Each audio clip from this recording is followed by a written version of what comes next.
Good afternoon, good morning, and namaskar to everybody. Dear Dr. Nilesh Desai, our old friend, and Mr. Sudhir Kumar. Then we have other panel speakers and delegates. I would like to briefly bring about the highlights of the discussion that we had yesterday. In fact, it's very heartening. So before we started our proceedings, I would like to dwell on yesterday's proceedings. It was very heartening to start with the two-day proceedings. In fact, it's very overwhelming responsibility. The response from each one of the delegates that came in. Day one of SATCOM Emerging Trends saw close to 20 speakers from 12 countries and over 350 participants. SATCOM proliferation will have a major impact on economy and employment in India. In fact, each speaker has dealt with kind of a number of employment that can be likely to be provided and the economy that's going to impact it. They brought it very closely, many numbers in this regard.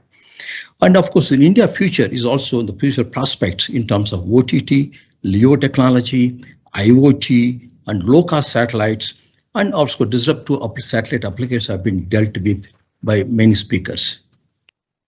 And for India to truly gain its rightful position, it is necessary to have well-defined regulations that take into account efficient spectrum allocation for SATCOMs, NGSOs access, liberalizing Indian satellite systems, new regulations for NGSO services and partnerships with the foreign operators, etc.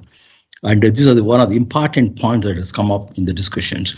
And perhaps we'll also work out kind of a suggestion from our side as a policy initiative. In fact, the policy we expect should be bold enough, allowing for commercial viability for businesses in this sector, while keeping national security parameters in mind. And collaboration between government and the industry, vis-a-vis government and industry, are very critical. And open space policy must be considered. The global satellite industry stands today, in fact, very big number, 350 billions. And given the right impetus, India has very real chance to reach at least 50 billions market. And that market share from what is supposed to be today 2%, it will be likely to go into 10%. That perhaps going to be about $50 billion business. And in order to address that type of business, a policy regulations must be in place, and also support of the government. In this regard, Mrs. Deepa Tyagi, DDG, TEC, Technology Engineering Services or DOT, stated that a new TEC standards for NGSO is going to be formed shortly, very shortly, which would be for the stakeholders consultation soon. At this juncture, space has the opportunity to play supplementary and complementary role for development and growth. The key highlights from the deliberations, few of them again, I'll sum up once again here. It says the integration of satellite, mobile, and terrestrial infrastructure in order to provide advanced communications is very important. Local manufacturing under Make in India, Atmanirbhar Bharat. Local manufacturing of user terminals would be key to keep the overall SATCOM costs low. The heavy customs duties, as we see today, are impeding the technology transfer between the countries, hence must be reduced. A very conducive taxation must also, a policy should be also to be brought out in this regard. The SATCOM is the most viable solution technically and financially if that has to happen. And it also has the role to play very extensively in the 5G network in India.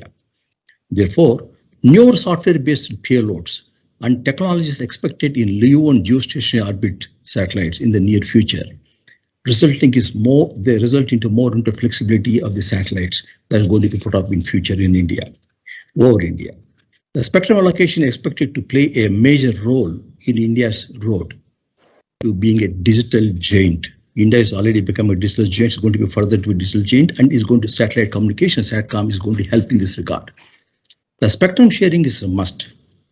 Either 5G should be allocated, say whatever, between 26 gigahertz to the 28 gigahertz, that should be provided for satellite communications to keep the best of the both worlds. This, in fact, we already represented to DOT, and this has come up again during the seminar, and we are going to strongly recommend this to the government for a policy initiative in this regard.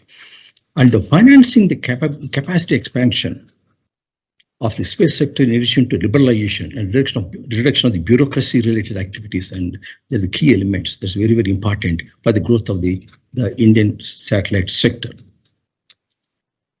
Again, as you all know, the space industry is very asset heavy.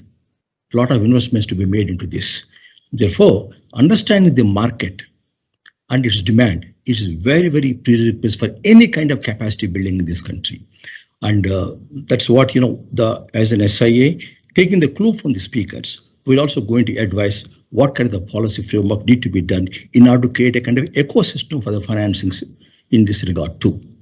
So therefore, industry collaboration with the government, that's for the development of new strategies with reference to ownership, revenue sharing, all this should be, play an important role for the growth of the sector. There are very few points that I brought it now, but as we go along, I think some more points will emerge, and we will come up with a compendium of session from our side. And I once again thank all the participants. Yesterday's meeting, it was very, very vocal. Each one of them very, very vocal. You can see the number of participants that shows the demand for Indian business, and the people are eager to participate into that, and very active deliberations that happened. And also, we also welcome the delegates and others for today's deliberations. I'm sure very, very fruitful the policy initiatives will emerge today too. Thank you very much.